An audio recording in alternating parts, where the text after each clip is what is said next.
Kia ora koutou, no mai haere mai, welcome to this extraordinary meeting of the Cromwell Community Board, made extraordinary by the fact that unfortunately we needed to change the time of the meeting at late notice. So thank you to those who've been able to make it today, and thank you to our submitters who wish to speak to their submissions so that you were able to change your timings for today as well.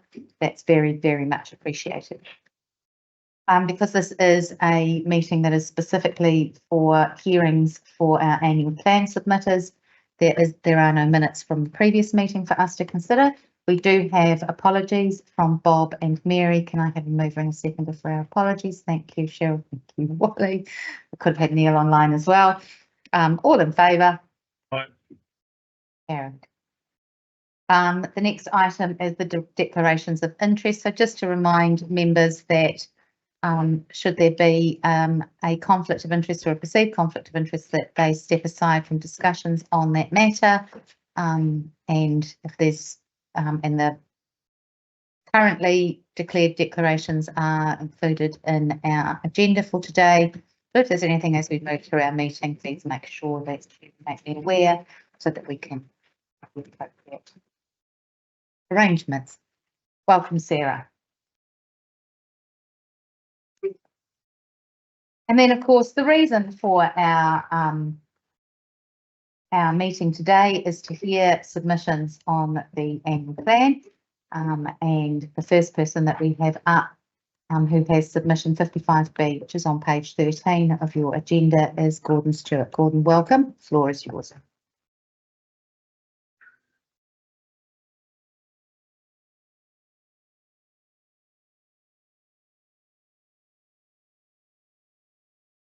This is a little bit of a paper last year, but this mission is on behalf of the Campbell family. It has been a number of years trying to get the name Campbell Track attached to the link between the lane and Australia. It's a important Viking track that we get some time developing from 2000 to 2010. Quite an old news track, and the it's developed. In fact, it's never been given a name, and there's no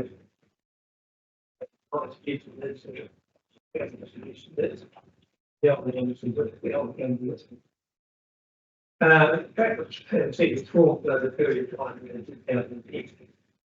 3 years back, the board granted the past creating a better water surface, and we suggested that the flag can be attached to it. It can also be resident in this valley since 1870, and now regulation elements of support and support. It's not doing counties that can understand that the state of the state generation for the valley. Because there's already a better road in this NEC and no name can't be duplicated, naming this track, Campbell Track, would be an adequate substitute. The joining road is named the day after James Lynn, who lost his life in the Second World War. And it's the name of the Campbell be associated with this. Colin was the eldest son of Elvis Grace Campbell, main vote manager. In the local primary school at Colin 55, after school he had various occupations. Finally listed before in 1939, he was working at New Zealand Wool Bank and textile supplies. He moved to Canada for air training and wireless operating while mainly in Gunridge. In 1921, he married in the 10th. They had a son called Colin. Little Colin was moved to England in the 218 and moved to the 218 Squadron. He was promoted to fight safely to put part in bomb raids over Europe and early in Rotary bombers. During the raid, he was in the place. 1940, the British raids flight. Very good picture.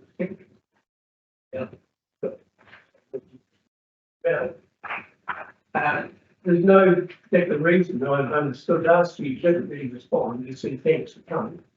I should get that which you responded to who we are. We can all understand the word no, so you've got some obvious reasons for not naming the Campbell Track. Please stand up and say why. Just ignoringly, and that nation family has made in the past, the first one was made 8 years ago. It's nearly the time. I don't think it's good enough. Thank you so much for your time coming in today. And I know that we've talked about this track before and the gravelling and the work that was done on it over that time. We were hopeful that at the resolution of that work being completed, that this would naturally come to fruition. And I think that's what we had sort of said in the past. So bringing it back to our attention is great. Thank you for that. In our notes, it does say that there is a reserve naming policy and that there are ways to lodge the request, but I'm wondering if we need to go as far as that, because we know that this request has been there for some time, and whether there is a way that we can just get on to doing that today. Surely. Yeah. So, because this is clearly a conversation that we have had. I think that the people around this table, apologies if it's looked like it's just been ignored, but I really think that we thought that at the conclusion of that works that was being done to gravel it, that there would be that would be brought back to us for naming. So we've brought it back to our attention. So I don't think that there's really much of a conversation to have, and the other people around this table might be of a different opinion, but I think that we should be able to move that the track is named Campbell Track and be done with it. And then we can go through the processes that need to happen in order for the signage and things to change for that. Other people? You recommend the council, because as you might know, if they're being roving, it's a council thing. I mean, I'd happily take it from there. Is it roading or is it a walking and cycling track? Is that constitute roading? Pardon? Yeah. Report would need to come back to the board. Okay, so what we've got here is that the report needs to come back to the board. So my recommendation would be that a report comes back to the board that recommends that we name the track Campbell Track, and that hopefully we'll have that for our 19th of June meeting, and that will be resolved for you then. Madam Chair, Yep.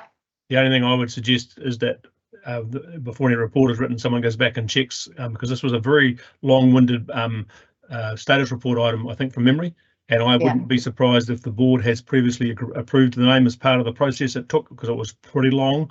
Probably started when, well, Gordon's already said it was when he was part of the board. So it's probably already in there, and I wouldn't be surprised if we've already named it, and it might save a whole lot of work. Okay, that's cool. That's worth having a look at, because certainly I know that this has been on the books since I joined the board 7 years ago.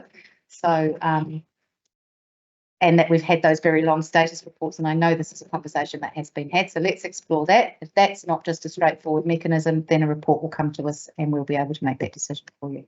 And we'll get this wrapped up. So apologies that it has taken us so long. I am speaking to the council on the road and the commission and seeing that home names, and I think that whole road, it's the only common road you've got in Temple Code.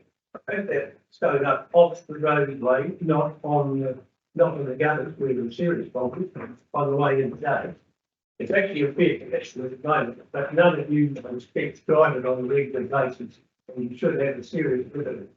It's only dirt road within 5 kilometres of the centre of the problem. Don't you see something? And you are a big beneficiary because you know it's half on the road on the top.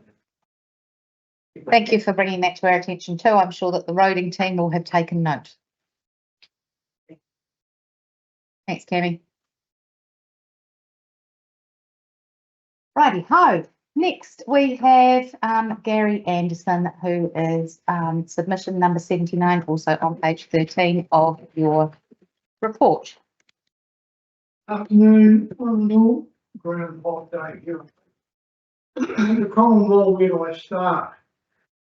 35 years ago, I opened up in the Cromwell, and since then, the redesign and improvement of the mall has been an ongoing discussion. After hundreds of thousands of dollars dished out to numerous consultants, we are no further on. I was talked teased a little bit by council this year when I read in the newspaper that the $42 million upgrade that had been consulted on widely and had been approved as part of the 21-23 long-term plan is ready to be actioned. Here we go, a community board and a council that can work together and make things happen. Well, that enthusiasm was knocked down me by the decision to halt the action and reassess and consult a bit more. The CODC and the community boards, I wonder about the apathy and lack of input from ratepayers and ask for feedback on what the next proposal is and what the public or the ratepayers and Cromwell or Cecil are thinking of. The town centre is now a health and safety issue.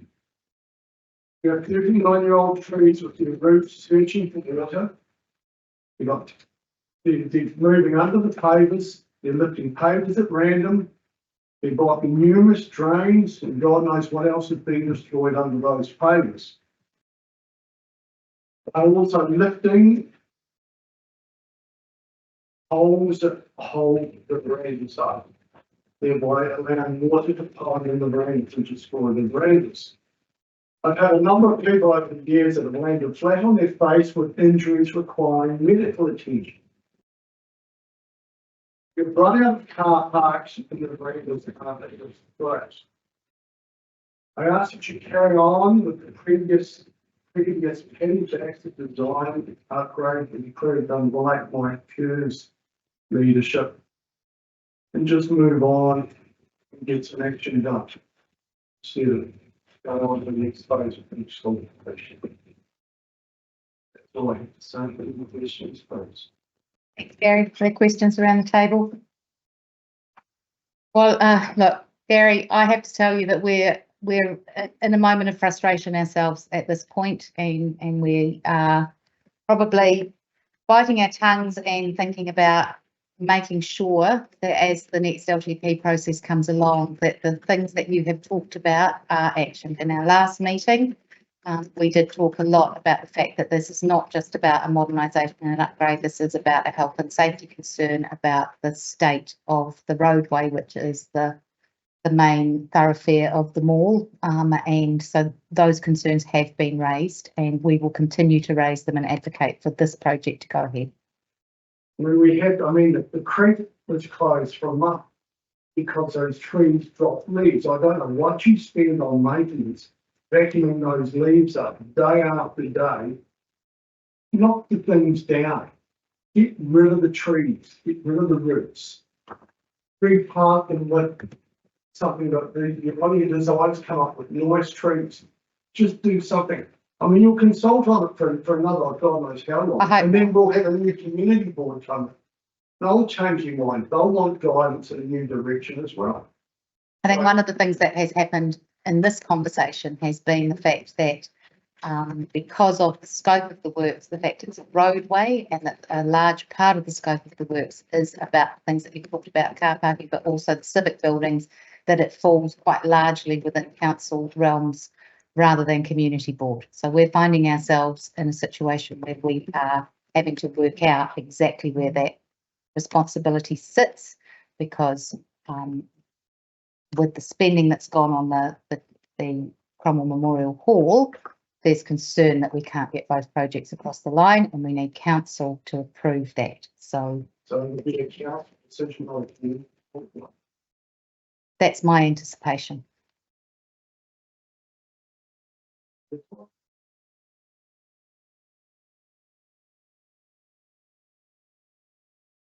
Martin and Jennifer.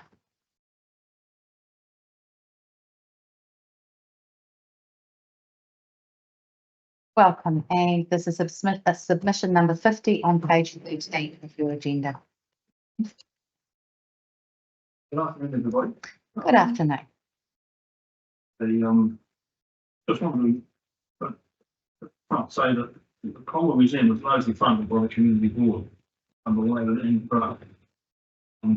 This was increased 2 years ago in the last long-term planning process to $40,000, and we see quite, as you know, we've seen quite significant increases in spending on operational costs, including printing, third-party insurance, conservation supplies, display materials, and so we think probably fair enough to have the inflation over that time reflected in an upgrade to the grant from the community board.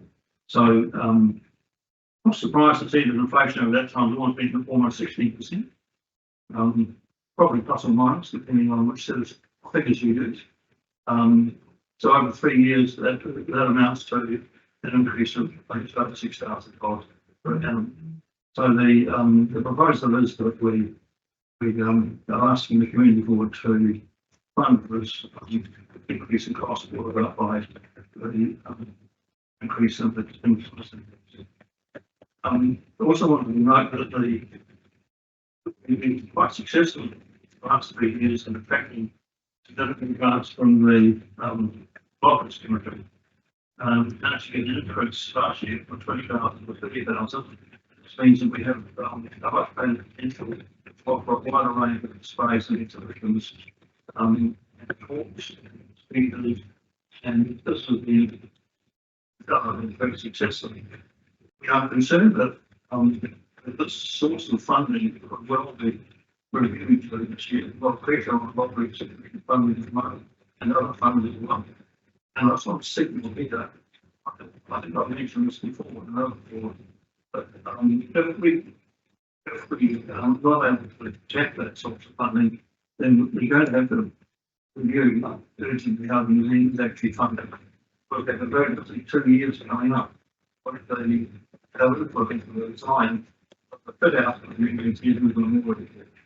So, if anything, our client is going to increase our budget, and we have to keep the museum going in the fund as well. So, a lot of pressures. We've got a very successful season. I mean, museums operate on a seasonal basis, as you know, at a very successful summer. With increasing numbers, increasing donations, and we see this continuing with the museum actually playing an anchor role in the Memorial Hall. I think the only more or less permanent occupant of the building to attract into the building, apart from what's done for the cafe. So just sort of, I think we need to appreciate that we're talking about the creation now of a significant cultural asset for Cromwell. And we're very keen to continue our involvement in that, and I'm very pleased that we're able to do that. And once again, just want to acknowledge the role of the volunteers. We've got a very successful band of volunteers, about 30 that can't count, which is quite astonishing around the region. I'm also the chair of the Cromwell of the Central Italia Museum Trust. So I get to visit all the museums in the region, and to get 30 volunteers is quite an achievement. So they need to be acknowledged. Look, just briefly, we're a small regional museum, and there are high expectations of us. We have a really narrow window to redesign and display and up our collection. So even the investment in funding us contribute those volunteers. I think it will also enable us to keep up with the growth of the growth and development of the cultural industries. Thank you for your time. I can see in our notes that that at the moment it's annual budgets that we're looking at, and what you're really talking about is those long-term budgets, and so that will, I think, come up for discussion when we get into the long-term plan process, but that there is the possibility of us looking at an inflation-adjusted increase for the museum in this annual plan, and I suspect that that's the direction that we'll look at, which should give you an increase over this year, but that we're probably not going to be in any position to look at any material change to the way that's done until we get into the long-term plan process and think about what that looks like in the future.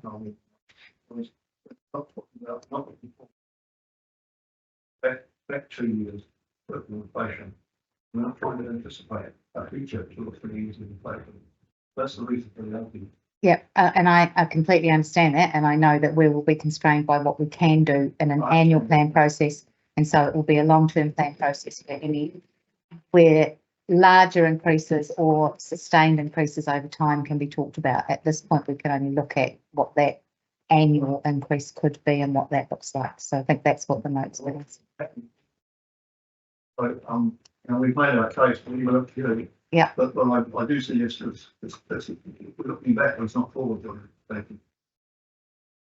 Otherwise, we would, if we know it was going to be a long-term plan issue, we would have applied 50 year for an increase consistent with inflation for that year.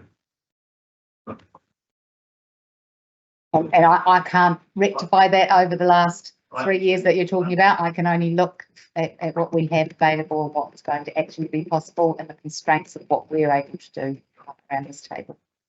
Yeah, but we do appreciate the work that you do. We know your volunteers are amazing and that your committee is a very hard working committee, and we know that you make a lot out of the small amount of money that we do grant you. So thank you for that. Thank you.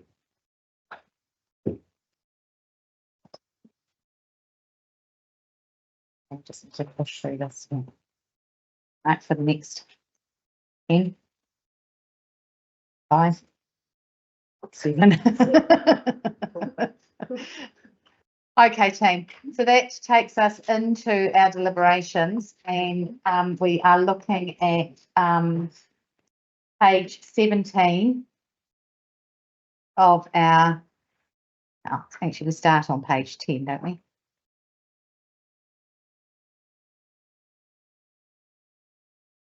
Righty-ho. So I'm assuming that everybody has read through those submissions that are on page 13 and through. And you can see the recommendations that have been made to us. Is there any discussion? Yeah. So if the board wants to make any changes, for example, for the common that will have to be by way of thinking about council, so we would have to read the C and the Like that we understand. Yeah. to know that the ground and features that no as well. You do, yeah, you are actually waiting for something grounds and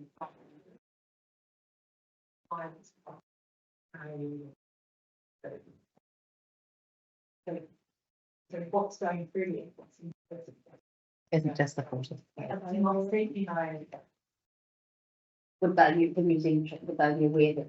that we cover it off that side? In the beginning, but That's significant difference in what they see is what we get. Quite a difference in that essentially where we are. You know, when it's choose how to spend it. and if they know to use their and it will be. Absolutely, but I think that it's a conversation that is still to be had about what that looks like. I mean, there's a building that's been flattened, but we're not yet into the final discussions about exactly the operation of what's going to be happening in the building, and I don't think that we can make decisions around this table without things going through a long-term plan process about exactly what that looks like, because that's quite a lot more significant than the amounts that we're looking at today. Yeah. Malcolm did mention that they might have to have a serious review of how they do funding, but that should be a live thing, right? Yeah, they are quite, and having sitting as their liaison, they are really proactive about seeking funding. I think their concern probably comes from the fact that the funders that have supported them over quite a lot of years may then come back to them and say, well, we've supported you for 10 years with that, you should be looking at somebody different now. So but they're actually usually really successful in raising funds for exhibitions and for things that are happening in the museum or for replacement of equipment. So I know that they're quite skilled at getting grants applications across the line, to be fair. Like a little bit of their expertise. Just before, the board does deliberate, we did put an oversight, in a freezer table, so we've also maybe we staff, so that we can, yeah. Yeah. Thank you. Was there anything in there that you need, we know that we've put some direction in around the naming of the track, Campbell's Track. We know we're well aware and discussed at our last meeting, urgent maintenance issues that need to be happening in the town centre, alongside the fact that we know that the discussions that we've had mean that the town centre project has got a little bit of funding to get us to the point where it can be back in the long-term plan, and then will largely be pushed by council. Yeah. So how will you fund any maintenance and short-term things? So what is the funding that's there for maintenance for the? Because that's a completely set, yeah. Yeah, that's just for that project, the maintenance, and we have talked about that at length is separate, and we know that there's some urgent stuff that needs to be done, and I think that's been raised on more than one occasion that there's urgent things to be done. So it needs to be specific at all with roading budget.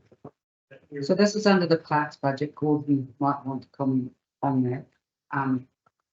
But there is a limited amount, and Gordon, you might comment on what's it. There is a limited amount of repair that some general happens put up. I know, it's in this technology. And we talked about that last time. We did talk about that last time, and I think that what we did give some direction around wanting to know what really needs to be urgently done, because if there needs to be, because in terms of a health and safety perspective with paving and stuff, that was really where we were coming from, that if there's urgent work that needs to be done, then in terms of not just signs that tell people that they might fall over, but actually actions that prevent people falling over might be, yeah. So. Need to cross it up, you know, I'd say the ground bit of portable and it's got issues. Yeah.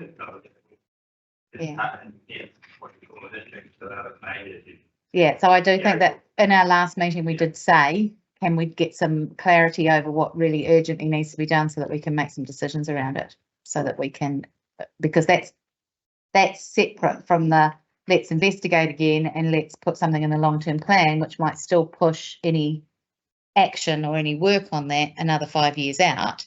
And so we need to be, I think that our more user groups, our business owners and our community would like to be assured that the increasing maintenance that needs to be done is going to get done. I don't know how long we can just let it fall to wreck and ruin. The mission says that it could be in the range of 100 to 200,000 to actually. Yeah. Like we had a very high level conversation on what all the issues in the Mall might be around cavers and leaves and those sort of things, but it just hasn't been broken down to that level of detail at this point. Yeah. The financial year starts in 1 month, and we want, for safety reasons, to get this thing fixed mid-July. How do we make that happen? Well, I think, to be honest, 200,000 is not going to happen in this current climate, because you would have to walk in to pay full to find 200,000 at such a late stage. It could be factored into the LTP, so a significant sum like that. And of course, that's what we keep talking about, is putting it back into the LTP process. So, and we're still a year away from that. Go and cut a hole in the tree roots, get the cobblestones level, and then decide to grass the whole thing a year later. That would just be a waste of 200. Yeah. I think at best we'd be talking about a 4-year turnaround before we get a design done and whatever actually happens in the mall. If we're just going to be honest about it, how long is it going to take?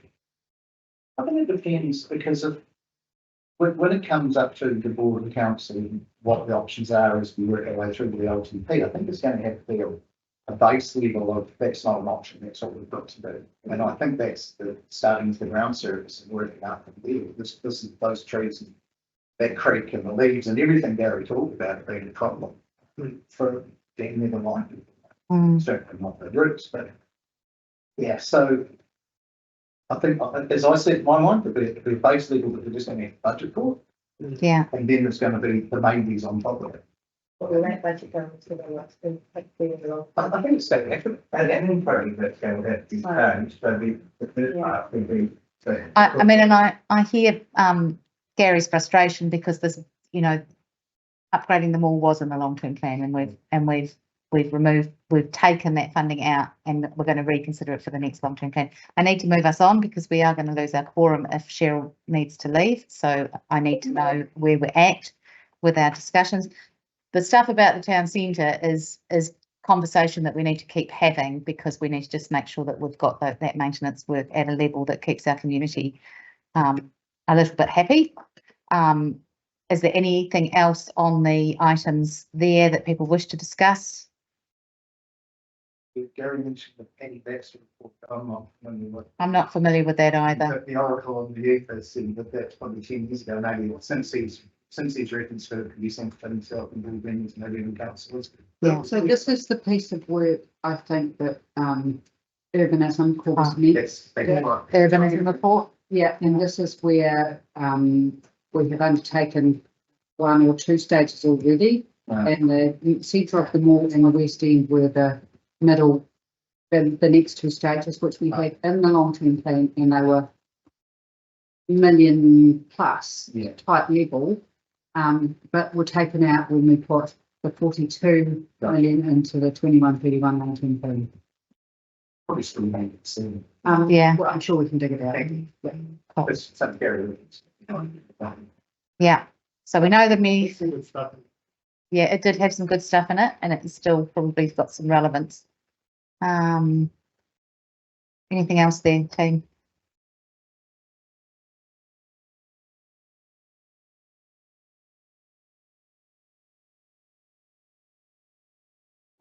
Playground, anything else that would be good review of how the playgrounds operate, everything. People always want new playgrounds or upgrade. That's very much what specifically usually anticipates. Right, so that takes us back to I don't just bring them up. Our recommendations. Okay, thank you.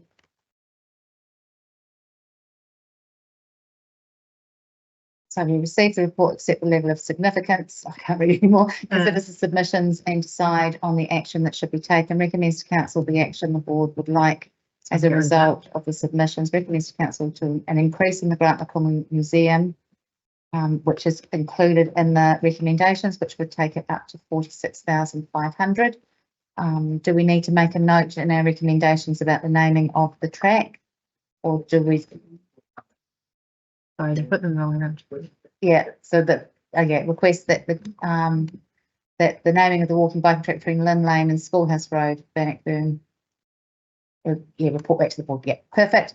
So, yeah.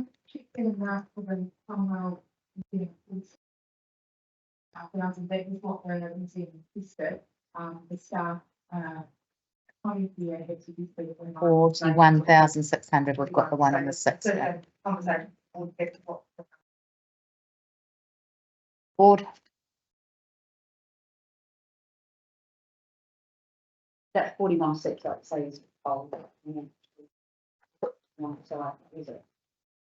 Another 10,000. It's the insurance and the money, all the insurance. Insurance is the running cost they pay. Yeah. Do we know what total amount though, just to have it written down somewhere if there is more than that, down so you know we're not going up. I think that can be noted, but doesn't know if it needs to be in the recommendations. So what amount are we putting forward? Because if it's a different amount than that, that adjusted amount for annual inflation, then it would need to go back to council as a recommendation anyway. Where do you want to put it? So the figure is 41,600 that is in our report. 46,500 is the amount that the museum has requested. Over those 3. Yeah. So then we would need to know that that would have to. Can't really go beyond. They're on this done for previous years, isn't it? I understand it. I agree that what's done is done for previous years. We are looking, yeah, I know that Martin would like us to look backwards, but I think we need to look forwards. We start doing something. Yeah, 41,600. Do the board want to make a decision on staff and measure the revenue, investing through to fully the European based practice together? Do you believe it's an error, that it's not the same as the rest of the?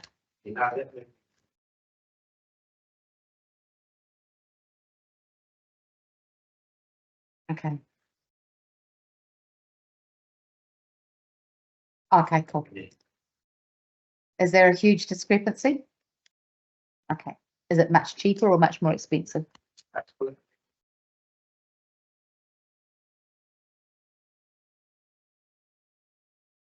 Yeah.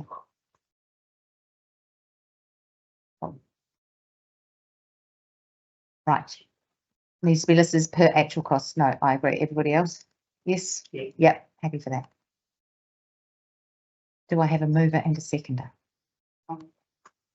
Thank you, Wally. All in favour? Carried. And Neil agrees with the reason.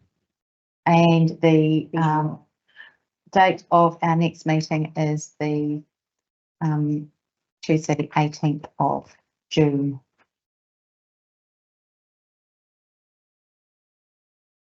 Meeting closed 6 minutes too late for sure.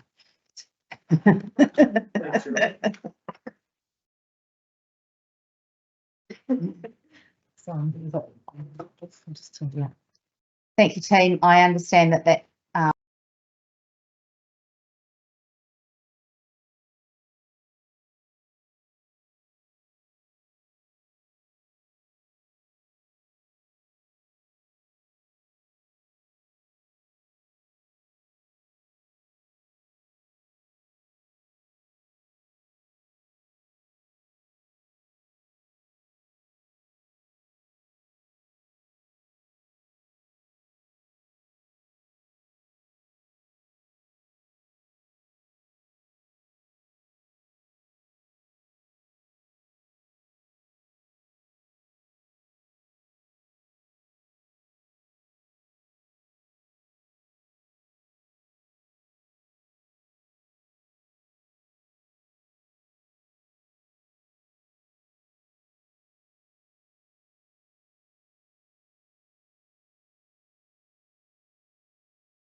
time.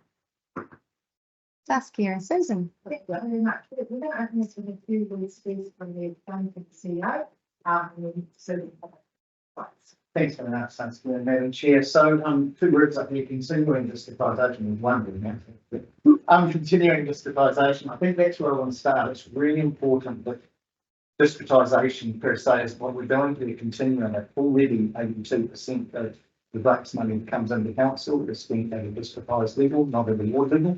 So it's whether we continue or even complete that process is the question that we're putting to the public and the boards in particular over the next couple of months.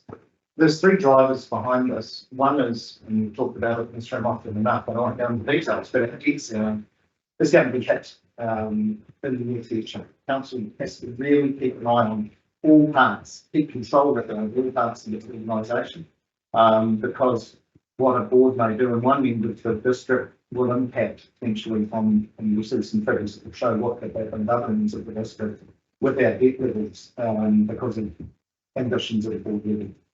The second big driver, and it's a big driver for this board, is the new memorial board. Rough estimates are that that's going to cost the ratepayers about $280 a rating unit to maintain, depreciate staff and so forth once it's up and running in a couple of years.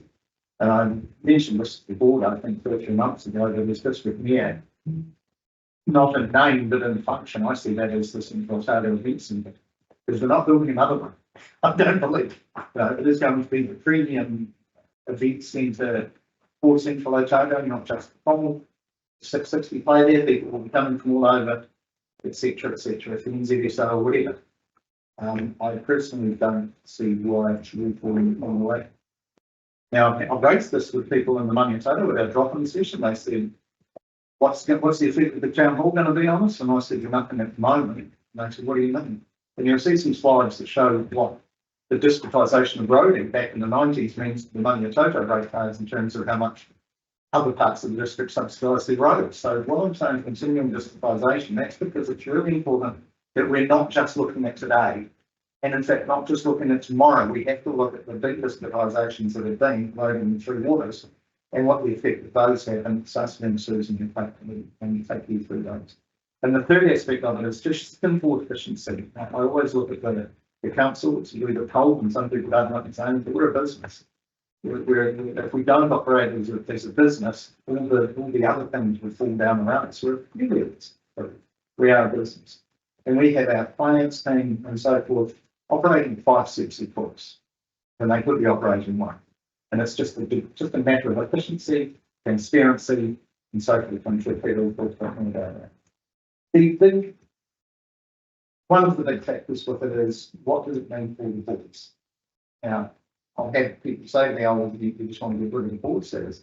The furthest thing that could be from the truth, because if I didn't have in this town the Cromwell Community Board representing views of Cromwell, there'd still be people representing the views of Cromwell and claiming they had the authority to do that. They would not be elected themselves.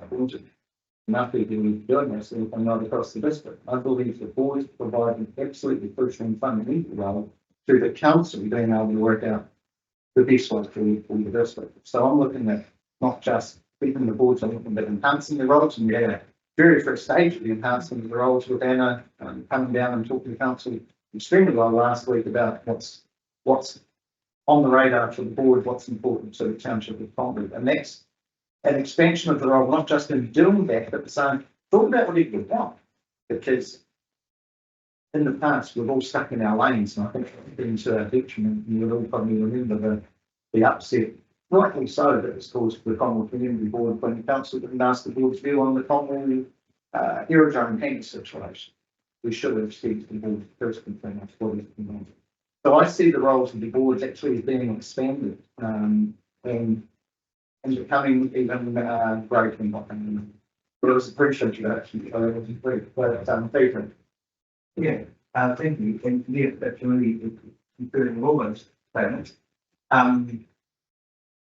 Straight on from the delegation discussion, this community will be very clear when it's intent, and that discussion should be proceeded by the district private discussion.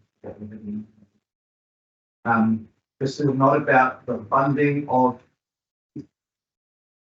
more rates or rates. It's the same that it's just essentially, if you district price, it becomes the council will fund it, as opposed to board funding. It's not about changing levels of service. The distributisation is the status quo, board based, or council.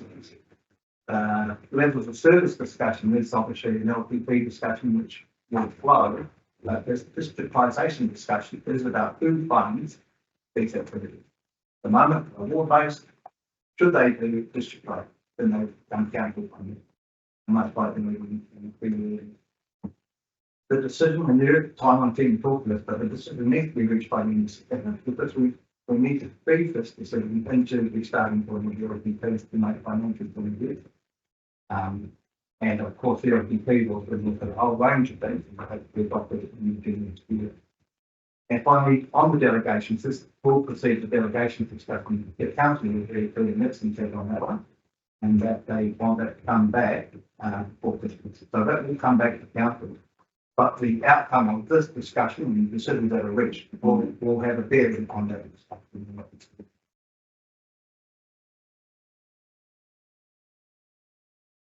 I'll ask a question, so in case it doesn't get specifically answered, that's coming up, but understanding the debt ceiling thing, is this council in any worse position than other councils around the country with the debt ceiling? Because I understand that we have some of the lowest debt for all councils in the country. Government's come in and got rid of free waters with no plan about what they're immediately going to do about it. So they're not throwing every single council under the bus. Yeah, they are, and at the moment, the answer is not yet, and in a few years' time, this will happen. We will reach our debt ceiling, if we have to meet the regulatory requirements for free mortgage this way. Well, that's what's going to smash that seal and the frequency of the council like. To be fair, National's not throwing the council under the bus, the council's throwing themselves under the bus and they reject the ownership. Just be blunt. They didn't have a. Yeah. Yeah, absolutely. I mean, we cannot reach our mandated debt ceiling from the LGFA and loan us the money. Yeah. It's been enshrined. So with the cost of living water and cost of living dollars that's coming down the pipeline, we will reach where we can't, legally we're not allowed to, but we'll run close to the way, but we don't get to do much once we get to it. And then, certainly when we talk for it, when we know when we don't have it. So if rainwater's causing all this extra cost, and it's already distributised, what's the debt ceiling got to do with distributisation? Because we're not talking about the funding, right? It's not- So if you're going to spend all your money in your flat account, and so sometimes how I look at this, you've got a flat account and you've got 5 families. If all the money is going to be spent, you don't want everyone going out to buy themselves packets of lollies or chemical they need or something like that. Everyone needs to know, here's how much money we've got to spend it carefully. And you can't have the boards making commitments when the council won't have to do the fund. So we're going to have to be tough. Well, maybe not. Yeah. No, and it's the same thing, because you've got your personal accounts, and you've got your money away, you've got a mortgage, you know, away into a holiday account, you know, you do holiday, but you've been there, and people say we with the mortgage payments. And you take the money out of the holiday account, and say, you know, the next situation in the council, when the free measures, I mean, we didn't have baskets going over the next standards, it's not just the free measures, but there is a big driver. So the whole reason why we're having this discussion is around their overarching interest. And, you know, as we went through this, you know, you've got certain awards review funding, one of them. It goes, yeah, it goes after the funding lawyer goes. So we've got to be really people, but how we can fix it, I think just really important. It's a council because we are borrowing as a council, it's an entity, council owns the entities. So you've got to look overarching around it. And I guess my personally, because in 2014, the government they changed the police services in that change. With the state of the focus for the community and state for strategy and team funded strategy. The thing here, making sure that we're looking long term because they are long term. Now, it's mandatory to undertake the program. Only in countries last year, because for other administrative skills, as certain with the needs. So, you know, look, we had a conversation with many photo, board. Previous time, 6 months ago, about the fact that they feel that we told us that it's going to be the concept of real-based testing. It's not in our overarching someone structure strategy. For the life cycle of their families or face that going forward. These basics that we're talking about, and of course, I'm not going to do as a example, is that they experience the same rental costs, the same aging infrastructure issues, same issues around seed skills, etc. Yet, they're free to be available. Yet they're outside of their infrastructure strategy, and they're outside of council's financial strategy because they're dealing with the funding factors. Everything and we can't easily go into it. So it's only the last 2 years that we've not started with, but we've actually done that experience. And that spirit becomes quite optimistic. But this is why we need to begin with the action And it's a strategy that does everything over the term of these licenses. Because you can't just think that current sale, you've got to think that it's great players. We are in a position where previous great players have consumed this at the vote to them to the rest of it. So you need to be in the check.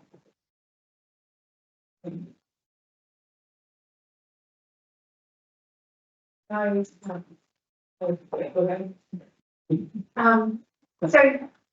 good, yeah, you know, and very much.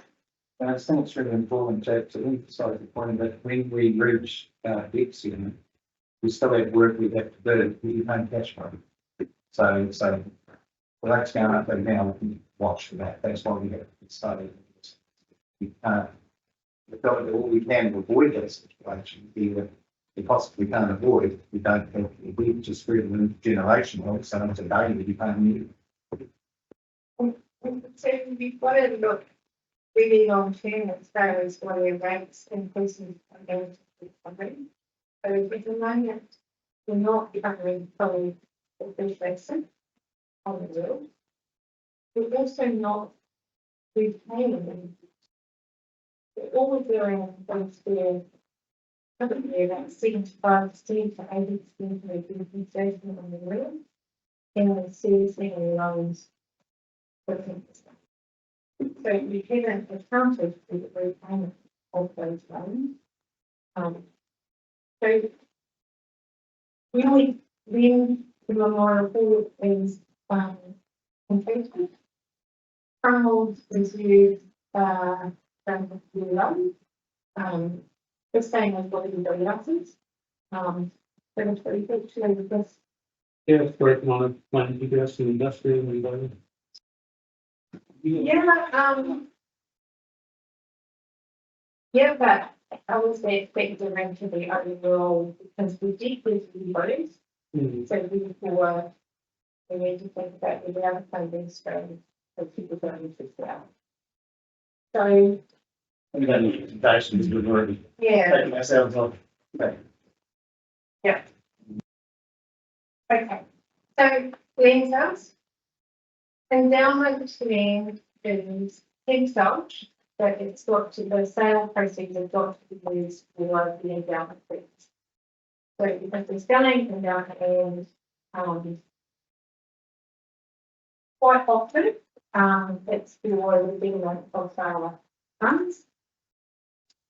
So we can use it for something like a water upgrade or a wastewater upgrade for the area of the borough that was the at the time.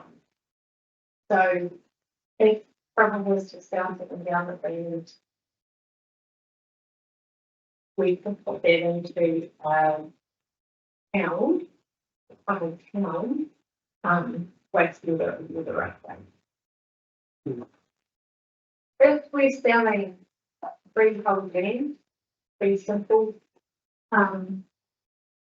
it could be used, but we're not talking about reserve land here at all. There's lots of vocabulary there. We're just talking about either freehold land, or endowment. And the thing is that deep levels are going to be so high, and we are doing some work on the free regions program because, you know, the standards that we're trying to meet are extreme, and we've got to look at what we can do and what we can't do. But if we don't meet those, the compliance issues that we're going to have from them is mounting as well. So, you know, once upon a time, it didn't comply, you might have got an abatement notice and it wasn't something with consequence. Now these consequences. So we do have some maps here. You've got maps on sheet building, and we've got land bottom here that you can actually look at in the village. It shows all your land holdings, and it also shows your endowment lands. And we don't get here to see some that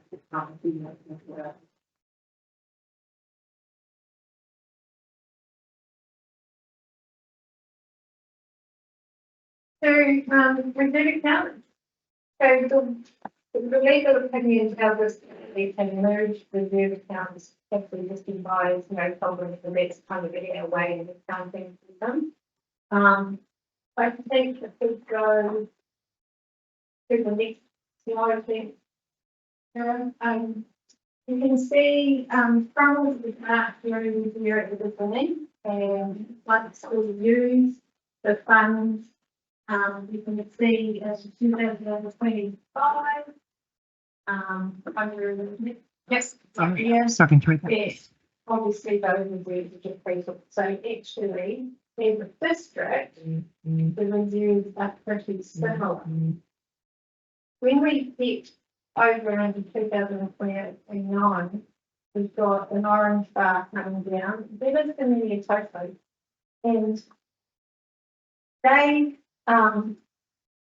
in their budget they a lot of communities, and we have to take strict on them unless they reach them.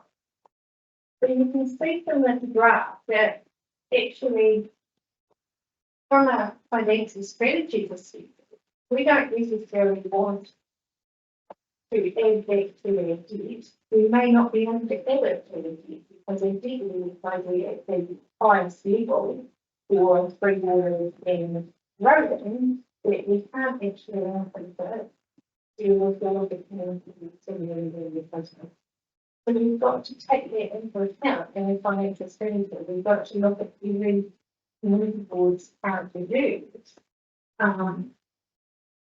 Previously, we also borrowed from Cromwell.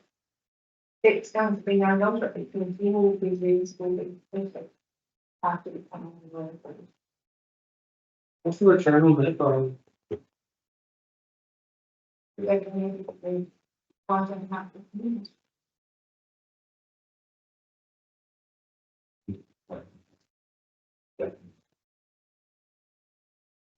But it's the big picture here is that we're really hard to trying to make them dependable, but also sustainable. And when I talk about sustainability, I'm not just talking about the environment, I'm talking about economically sustainable into the future. So that we are looking strategically across the years to the second about and then terms the memorial for the world leading events and the cover. You need to make sure that they don't have a ripple effect there. Each one of the community wants the same thing because it's unsustainable. And we've got to start thinking strategically about it.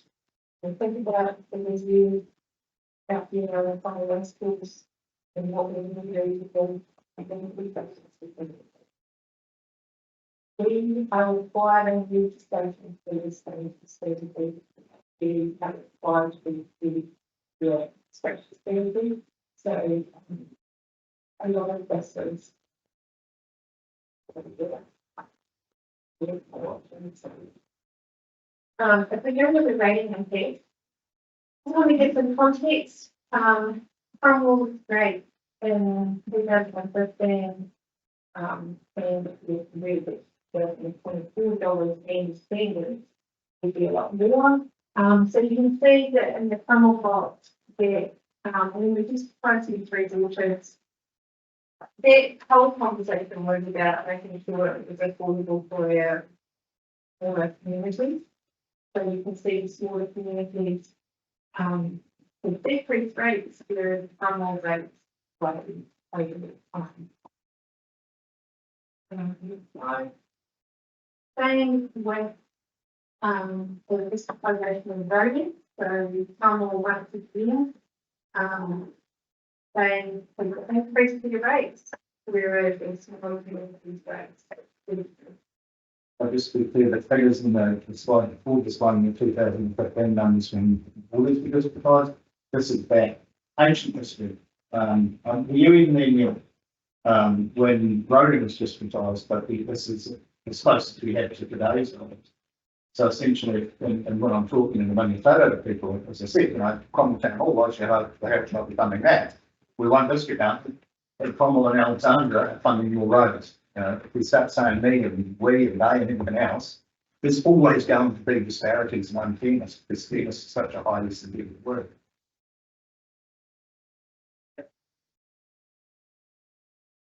So what we're going to look at here is the balance of the rates. There are board bases. And there is only 18%. So 43 million, 83% of the script control. And the rest, the 9.4, 18%, it's reducing over time because the high, year figure it's in the rates increases going with and you can see through this last presentation, it's the habits. So they are not at the 21%, they are more likely to be 28 and 32%. And that's around the European things, the right and the environmental waste services, each of them. All things that come down to national service. We'll be getting with this other infrastructure that's not only an infrastructure strategy. Things once again, we've got examination for standards for the spectrum. And we've still got a lot of major infrastructure. So we've got a timeline. So, Cromwell Memorial Hall, when we think about that, we want to make sure that we're not going to stay in 50 years time. We've got to make sure that when you're in there, we then have a pathway to make sure that we don't go into another 20-year phase and financially funding to actually effectively maintain infrastructure strategy and financial strategy. So this is the current rating policy. So on the left-hand side, we've got the activities. And on the right-hand side, here we've got the different rates that we specify in the rating plan. The reason that grants is overview is because we are envisaging that your standard grant spot in your promotion spot will remain at community board. Whereas we would take the infrastructure and the services around that infrastructure and the district would be focused on that. So at the moment, you can see on the left-hand side that most of the community type and rating databases. At the moment, we've got property on a heavily databases. We detect the opportunities if we are to digitise the streamline it as well. And rating system is quite complicated. And on top of that, we've got different credentials. So one of the things about that 18% is if we do digitise, we will be able to simplify the rating policy and simplify the rating that we use for our consumer, the rate plan, be a more transparent one. Very difficult at the moment to try and explain from the experience that this is district, this is regulated, then you get into that, you different rituals. So and how we rate for those types, some are targeted, some are about weeks, and some is about actual value. So it's and a more basis in here makes it very complicated for a small part of the range. And the administration about that is quite different. This is just to try and, for modelling purposes, have some consistency. So we've got really draft 10 figures that we're working off here.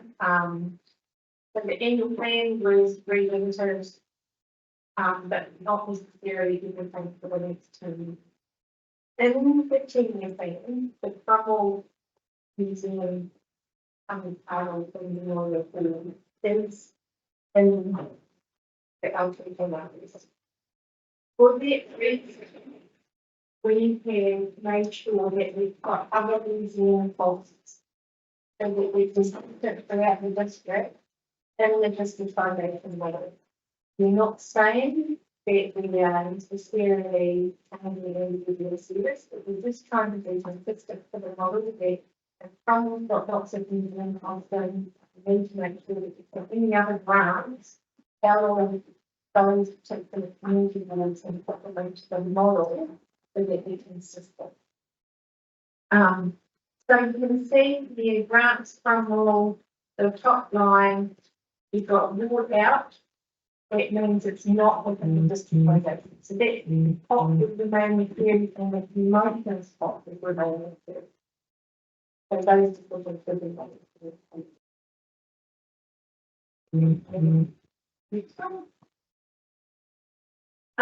so you can see in relation to their capital spend on the types of things that we're talking about within the 18%, is that it's a total of 78 million, 50 million of that is different from all, and that doesn't really take into account the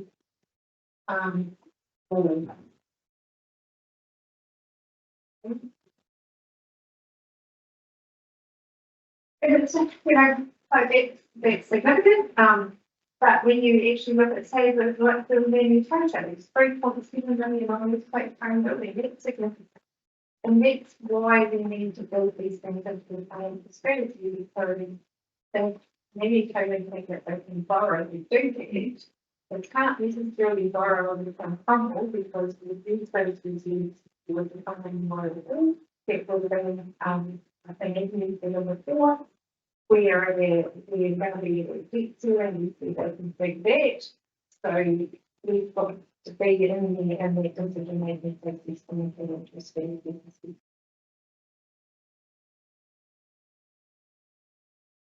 So here's the punch up here. It's just showing you the particular activities. So basically this funding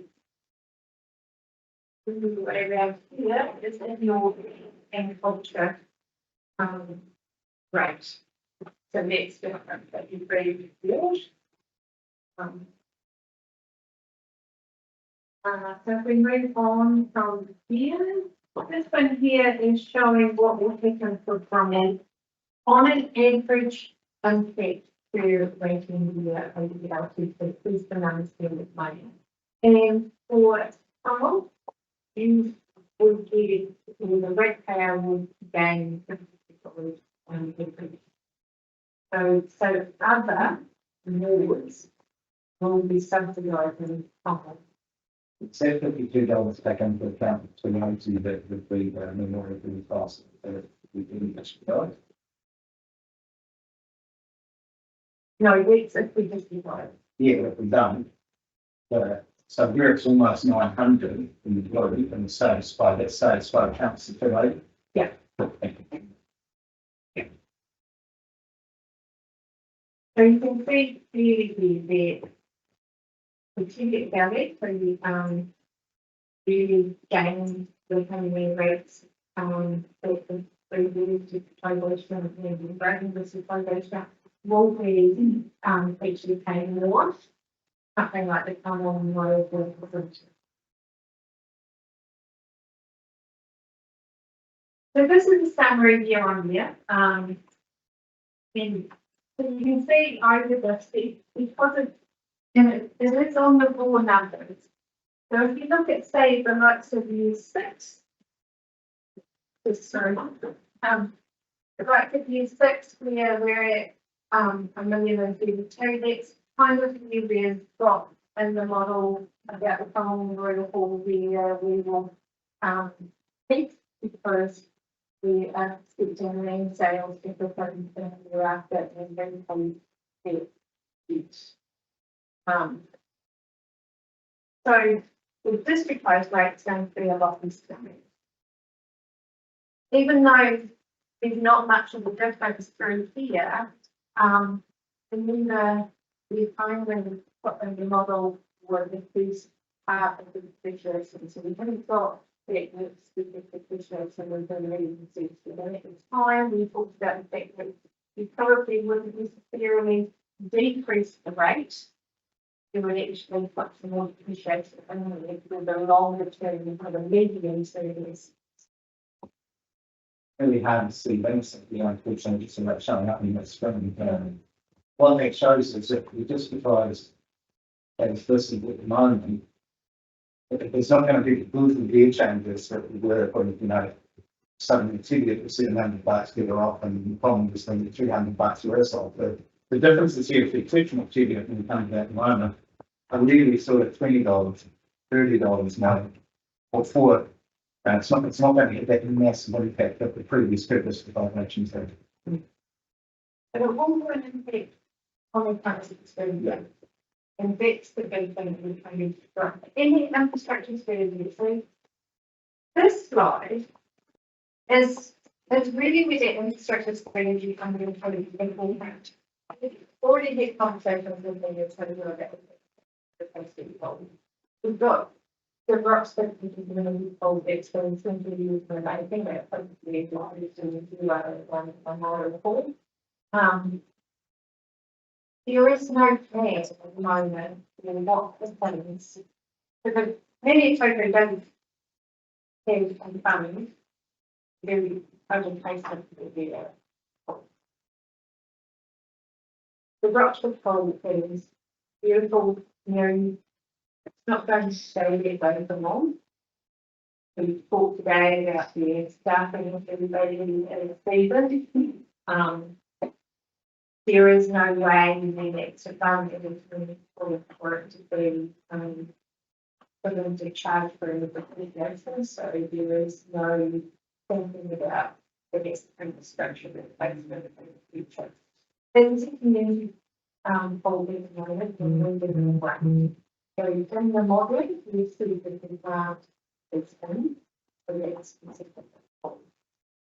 This is an example of if we were to take over. Take on. Sorry. If we were to take on that pole, then decide that every ward in the district be a pole that's run for the period of time that it's open by the council, and that's within the funding really doing. Yeah, this is probably actually quite light. It's probably a bit more here, but you can see that someone like a figure Valley will actually benefit from it, and the district rate for the Tibet Valley's rate it actually reduces to the fact that there won't be any difference over time, but it fits within the infrastructure strategy and it fits within the financial strategy for the district to and the community to be different.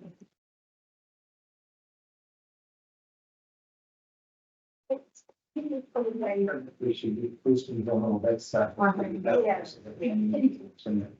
Those numbers, have you added it to we take on? Does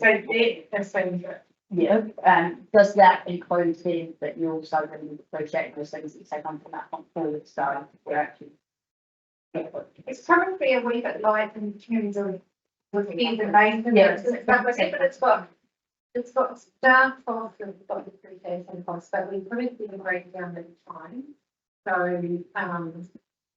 we've just done a sort of straight line depreciation rate, but we won't speak with the bed. I mean, we've seen it in Cromwell and when we were building the those days, we've got some things that are really short life. So the costs are probably light. But you can see that actually the TBA and being a big they're not out of sweat. What about Montato board? That's So the rebuilders in the year, Yeah. But it's part of why we wanna, it's the why is But what happens here, so main photo we haven't appreciated, it's needed in the side. It will be some Significant, but there's nothing in there, so does that mean that shut and clear as a rebuild, but it's not factored in here at the moment? Something to check with it. Fortunately, there are, and that's part of the deal with thinking is if an almond rocks for people, meaning there's the bottom of the village. Huge. We are, the main photos is coming to like the, but provided we will also, without saying it, or saying we're going to replace the pool or bring that up to, in return, that's been really, I agree, we appreciate that. Yeah, but also that is what I'm talking about, the not paying. They use the expression chronological correctly. I think I like that with two good words and tells me not to be one. But if we say, yeah, then we do take on then the Taylor's pool, then the Taylor's pool will be taken on trips in the Cromwell pool in this time and so forth. And it's the same with the three waters. When Cromwell got the episcopalisation, it was sitting around Cromwell, why the hell are we paying trips up Clyde? But of course now Clyde is paying the trips up the nitrogen, so the nitrate situation in your wastewater and looking at paying for the drinking water. So eventually everybody gets their turn. Yeah. But that's why it's really important to actually put it now and got it, now it's important, but that's going back. We don't charge through the social looking after it. And that's why they're building these services. So it's basically also what we do is long term is more than 2 years of life.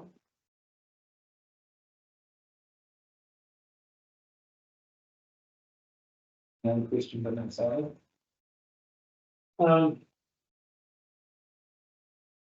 So, I mean, there's obviously huge benefit to digitalisation, right, when it comes to paying for everything across the business. Just, what, from a problem with the way the renewable delegation scenario was run was that just things like we'll spin aside an awful Cromwell's endowment land fund to pay for the district, right? And we haven't been direct enough in communicating what's happening. And look, the issue with that was So I feel like we're doing a really long story for a really short minute. we might not go yes come and go the cut up before the horse, I don't know. But the allegations discussion was never about the land, but the land became almost inevitably part of it. You can see that now. So just right now we say 300 million. Huh? An obvious 300 million, it's not a shaky 300 million, it's quite significant. it's a significant thing, but keep in mind that if we districtise, then that makes the opportunities open for the council if you're on the board discussion. So if so Can it legally get districtised? When it needs to be spent for the benefit of someone? They can, it can be spent within the borough. 300 million actually has to be taken as well. It's significant, if that actually flows through our numbers. If that proves to be inaccurate, then we'll hit our debt ceiling a lot sooner. That's the reality. But 300 million, we'll have to test that to make sure that is a fair estimate. The other thing too is that it can be spent on the district, so within the borough. But the net benefit will be benefit, so, just say if we spend it on the rising main and the membrane that has to go and all that sort of stuff. Of course, that would have fitted the legal definition within the borough, but there would be a benefit across the district because the district's not being rated for them. So it's kind of detracting from the districtisation that there's it, but if it's really good of the Cromwell. In the round, that has to be covered if the Forestry Council is responsible for that income and that bill. And all I would say is you wouldn't want 300 million spent frivolously on nice to haves that don't contribute to the overall debt ceiling, because there needs to be quite a lot of discipline on how we Make the standards. meet the standards and benefit from it if it is turned out to be 300 million, and I hope it does. Because it makes a material difference to I think this is the discussion we need to be having, is how I just worry that there's a lack of trust that the Cromwell Community Board can spend the money appropriately when the council is subject to the same election cycles and no councillor, mayor or community board member can take the position for granted. So, like, by definition, we're all lay people. And that's not to say the council that you're getting because of community boards.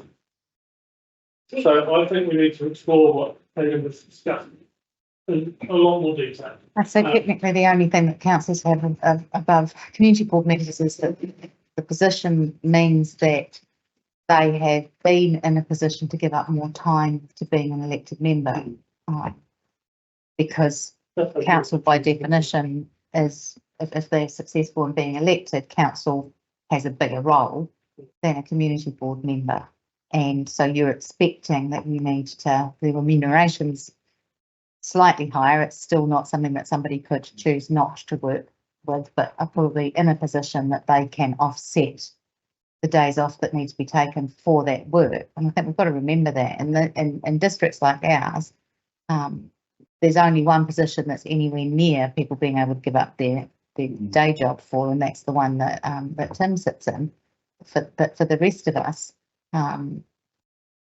we are very much part-time as elected members because our remuneration packages and our ability to therefore put all of our time and energy into it just don't exist. We all have to work outside of that unless our only elected members fall into the age-old adage of male stale pale that sits around tables like this, you know, and I think that we have to be really mindful of that as we have these conversations and discussions, as well as what is realistic for us to contribute.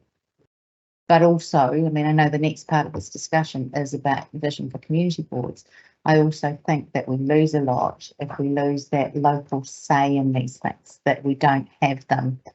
I mean, we've talked to, you know, I know that districtising things like our pool and our hall will make a huge difference to the Cromwell ratepayer, and they are assets that do sit well for the district as well, just as the pool in Alexandra does. You know, they're good modern facilities that everybody gets the ability to use. If there are sports fields and sports services put at the racecourse, and I'm not saying there will be, I know that those are discussions that still need to be had in the future, but they will be district facilities. And I know that Queenstown and Wanaka are interested in those facilities as well as a central point.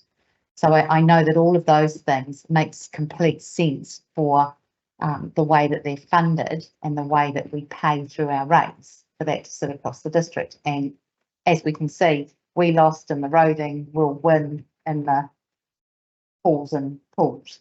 You know, that's the way round that goes.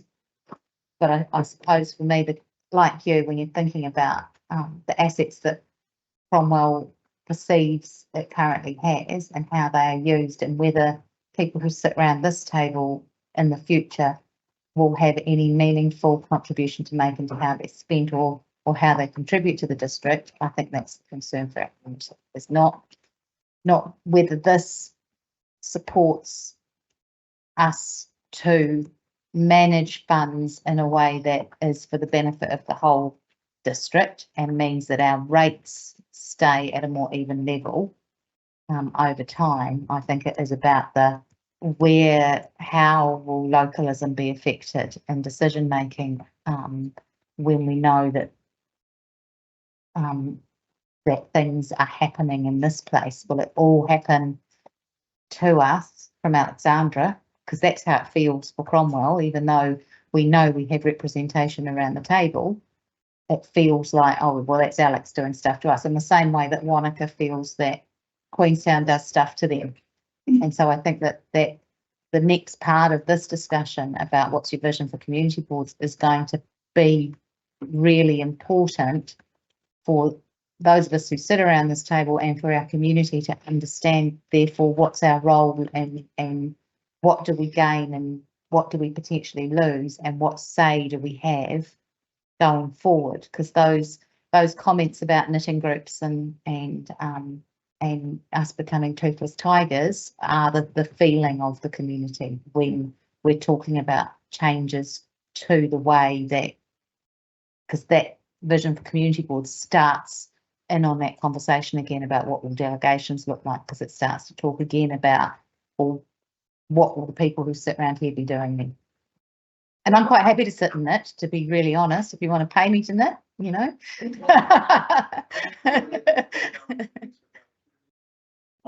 It's so far ahead, because, and I can totally see why people have said, and it isn't true, but why people say, oh, it's a main thing. But if this population goes ahead, then we've gotten down, and if further down the track, the council went, well, all right, we need to build a new drinking water plant problem, it's going to cost $26 million. What if we was to sell $10 million of making numbers up, common down and to go towards that? That doesn't just happen. It still has to, have to go through a significant engagement process. We'll still have to have massive consultation. I would actually see the board at that stage being the leading advocate, because not for a moment would I consider, if we go down that path of the board and be a significant board, be a partner. And much the way that iwi should be, generally isn't in a lot of our discussions, but should be right there, right beside us going, no, this is what you need to know from the local community. If God helps, if the board doesn't help, somehow you can work with it. So we just and that's where I think it's going to be really important as we go through this, that the board is seen truly as a partner, and not just as a we'll consult with them every now and then when we think it might be significant, but that when there are decisions being made about what's going on in Cromwell, that Cromwell has the first say, and that's considered by council, as we do currently. I know it will be slightly different, but I still think that that's really significant and important. It doesn't mean we'll always, maybe things that I say we all want to be, but you know, this would be that on the fact. But yeah, you just, I get upset with the us and them, because generally I only hear up here in terms of Alex. So doing this and the council being Alex, they say, you've sat around the table for a while now. We just don't think that way, because we've got to be there for the greater good of the whole district. And if we don't get our budgets under control, then everyone in the district is going to be paying cash for the 3 waters right across the district. They're all screwed. Which is, it's going to be really important to manage that narrative then, because that is perception. That is how people are feeling, and particularly when you talk about endowment land, it's emotive, and we know that, and we know. You know, Gary sitting here today and talking about the Cromwell Town Centre, and we know the reason that the decisions have been made to put a stop to the funding that was in the previous LTP and to reconsider. And it's still a hard conversation with him. He's incredibly invested in what happens next, and feels like we're just giving everybody the runaround. And so controlling that narrative and making it clear why the decisions have been made. Is really important.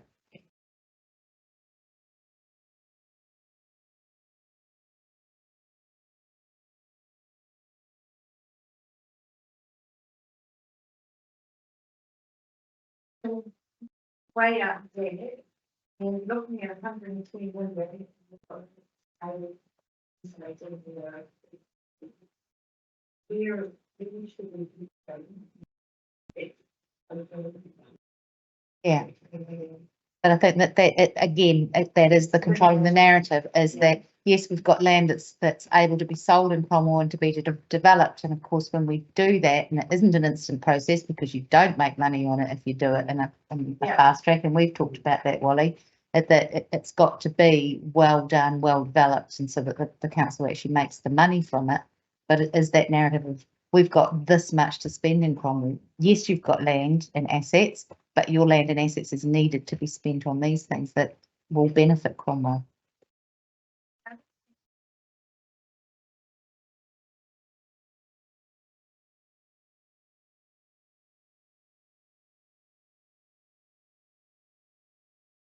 And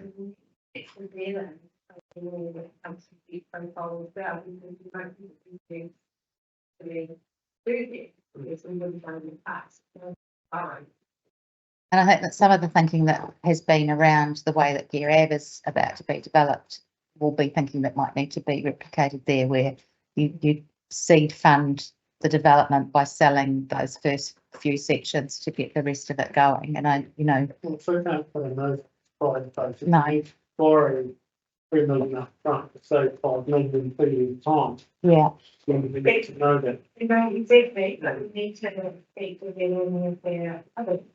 And if I can add, Because it is the council that is, so when looking at any development, we would be coming back to the board and council around what is the best way to progress in terms of maximising the return and minimising the risk. And that's why sometimes we go down the JV line, because the in a joint development. Yes, the development is funded by the developer and there isn't funding required from the council because they can. and of course that was the previous Yeah. So that's always an option as shade well. of the gear estate. You get all the options.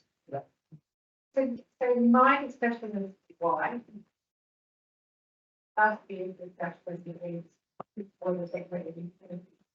And look, really practical, you know, you've made a few really good points about the board that through the sense of partner, place of those people. So, need to be earlier, this isn't like we would have for a technical role in fact, supply to so this is the broad legal terms on which a community operate. So this is the consider California as a key to apply the PA, that we have a major taking some community, and I think that actually thinking through like how that would work in practice. So the attorney to do the example earlier of how a few years ago in the probably misspeak when the aerodrome wasn't called to the sport. So there is it's clearly in law the role, and if you take the next slide. We've got 3 slides here. So one is Sarah done a lot of work and there's a few discussions with other councils around how the community board operates. And it's not that we have to follow any of those models. This is up to us to create. But we've learned a real lesson from how we held the delegation conversations around having this conversation with you. And this is part of creating what good would look like for you. So it's really today, and actually going to bring the paper back to you at the next meeting, is really feeling from you is what would you like it to look like. And so we've given us a few really good pointers already. So I know we've just been throwing a lot of information at you, and you may want some time to reflect on this. But at this stage, is there sort of anything you'd like to raise and have a conversation around how you would like to see it with the place if this is valid, and even without this proposal, it's probably fair, and that come along to hopefully start with that. We get the some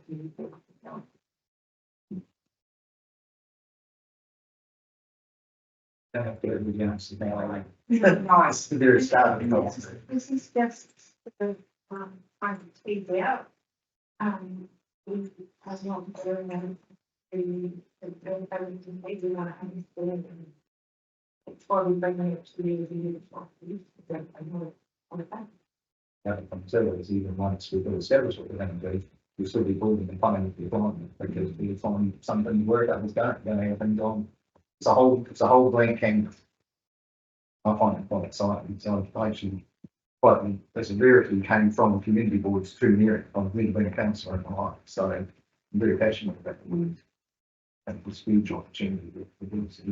So my comment on it would be, it's quite right.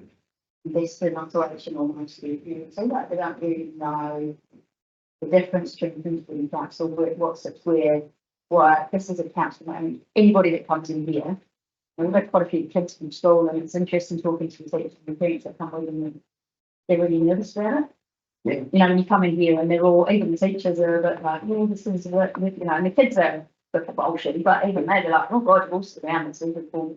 But I think a big thing is breaking down the barrier on what we're doing and that we're doing it with them. We're not sitting here being stuck in, you know, and I think maybe even the time of day, 2 o'clock on the Tuesday is better, but still taking time off work, whether it's to sit here with like we're getting paid for it, but get it more committed. It's all very well and good to say, oh, we'll have a coffee more.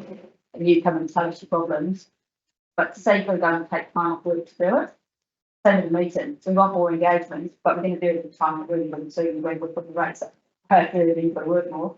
But I take a couple of hours off and come, yeah, but we're a little bit time deaf in what we do, because we're still doing it to them, and that's people's biggest issue, is they don't necessarily engage, even though we ask them to, but what is meaningful engagement? What is that meaningful? How does that work? Because to us, we say, I'm giving you all this opportunity, you can submit on this, and you can submit on that, and you can come and see us anytime, and come and have a coffee, or come to a meeting. You go, yeah, right. I find it hard enough to get you. Look, I've just said, this is hard work.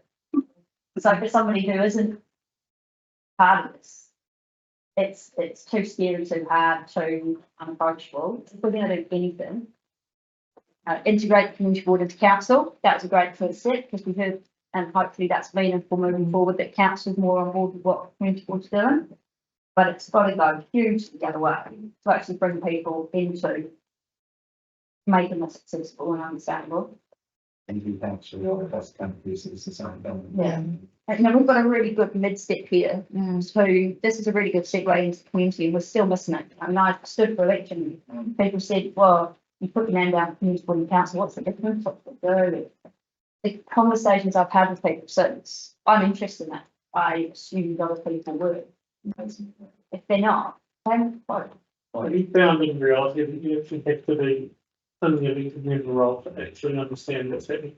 Yeah. But I've been around the ranges for years before I was elected, but to actually understand the significance of what an annual plan and what a long-term plan is. Yeah.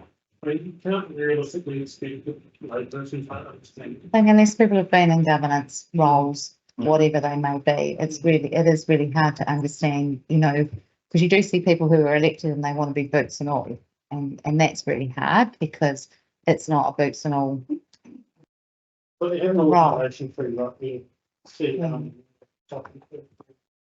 you've got council staff in there somewhere on a draw, but then you've got community boards, so like if I take on with my role of appointing the doctor to the council, the community, where I can. I think that's an important role. It's actually trying to sit there and explain things to people, because like it or not, people just go off like the articles, and then the articles of one person. The first one, there was 3 of us, and so it was a lot of the meetings were just in their candidates. And the first word out there is that at least a third of our questions were regional council questions. And that's when people are actually paying for the meeting. Yeah. They don't even get that difference, and I don't know how that's that. I read about it. And then we've got the other lap for the. Yeah. We will be very conflict with them, decide what they're doing. One thing we could do better is, I think this room's better than Alex maybe, but I was watching the council meeting last week, and I just couldn't really understand anything you were saying. I think there was a particular problem with the audio last week. I think that was The Wi-Fi was really struggling. yeah. I think that was Really But focused. it wasn't just last week, the tech gains could be made to actually, like, I don't actually think we're ticking the box by recording the meeting and putting them on YouTube. I think the box could be ticked better by having way better audio, splitting the meeting into chapters, that's the thing. That's probably an easy one. It's a real balance worry, because we looked at other councils when it was time to put something in. We looked at other councils that gave up to Auckland, we could actually got 10 people focusing in, I think, on books like that anyway. And still the take up by the public isn't that huge of the meetings or the recorded meetings per capita. You see that we'll do invest a whole lot of money for 3 people to get better quality than the rubbish, not rubbish, but the barely adequate system we've got now. And I don't know, I'd love to know if it would be a good investment for more people to watch, but I don't know. Yeah. Online and things that I don't think it's I don't think we find it really business case for doing it, but the meetings aren't reported to the local government. And it's not actually available resource at the moment, whatever. But so was the next point, we are guidelines talking about the upgrade of the Wi-Fi and changes for the new reason, because there was quite a big charge of free of it, as well. So that, you know, when he spoke in the Labour paper, people looking for his program. It was then come up, I mean, most of the projects were starting to get something. Yeah,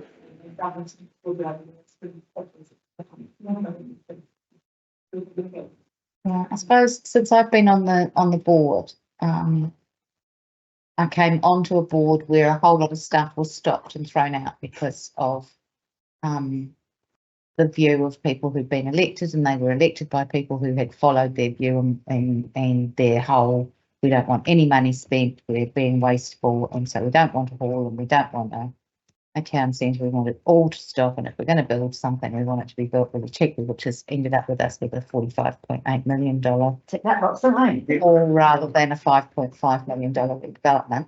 I need that group to build my house. But what it did mean was, because we'd got ourselves to the point where we were dead in the water, essentially, that we did come together and have some really good thinking about what it was that we wanted for Cromwell. And I suppose what I'm trying to say here is that I wouldn't want to see a situation where future community boards weren't in that position to go, hang on a second, we want to explore a vision for our town, because we seem to have got to a point where everything that the previous board had decided to do has now been stymied. I mean, we're almost at that crossroads again with, we might need to have some really creative thinking about how an upgrade of these buildings and of the town centre gets done, and whether that becomes more a community driven project than a council or community board driven project. But it still needs, whatever the iteration is, needs to be attractive enough that people who want to come and follow a vision for our community alongside what's going on district-wise for council are still keen to be a part of this, that they still think that there's going to be a reason to be on here, that you've got that ability to bring ideas and vision to the table that might take us further. Because that, you know, I know at the council meeting I was at last week that one of the things that Tamer said was around, you know, the last election, there were positions that were contested. I mean, this community board, the positions weren't contested, there was no election. And so for us to be connected and to ensure that we're actually attracting people who want to be a part of this, then we need to make sure that it's something that looks like they want to be a part of as well.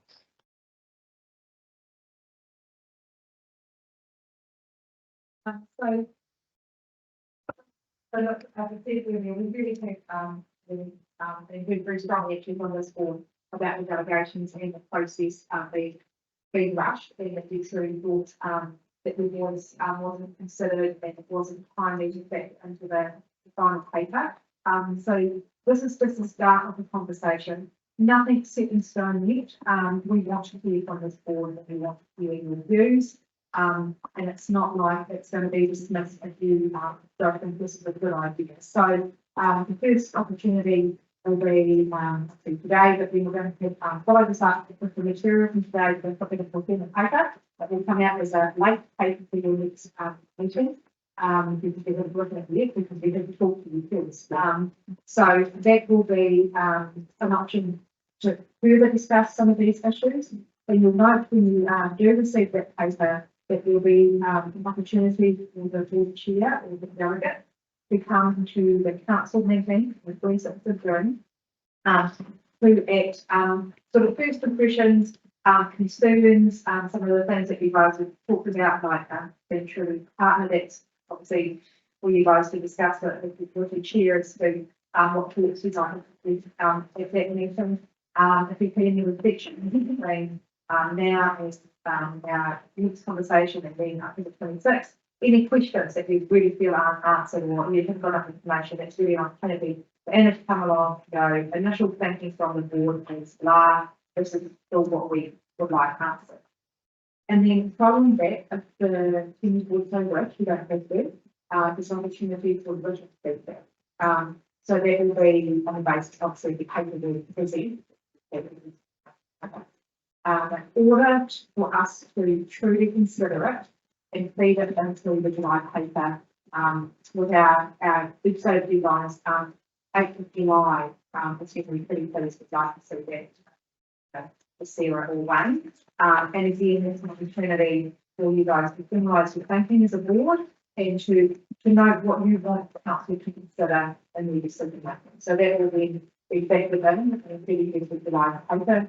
And at the point the council will decide whether or not they wish to take this conversation with the community, and it will be a formal engagement process, which will happen during August. We are still working that through as to what that does look like. If we need to on your timelines and it's pretty challenging for people members in terms of time allowance, because it's going to be a discussion with you around the opportunities for engagement in this community as well.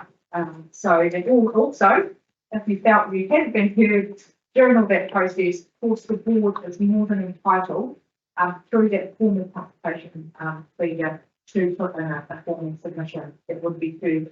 Yes. So that's sort of a bit of a summary of the conversations. But they want to hear your voice, even if it does, it was even supported us, it's really something that gets in touch with your voice, so. Yes, yes. So, you know, you can see a lot of information thrown at you today. So we will be able to consider feature when you see it in a paper. Any questions of Susan and I or someone Peter before we move on? Now, if we submit or something, it's getting from across the line. And you know, we can always whip up some placards if we need to.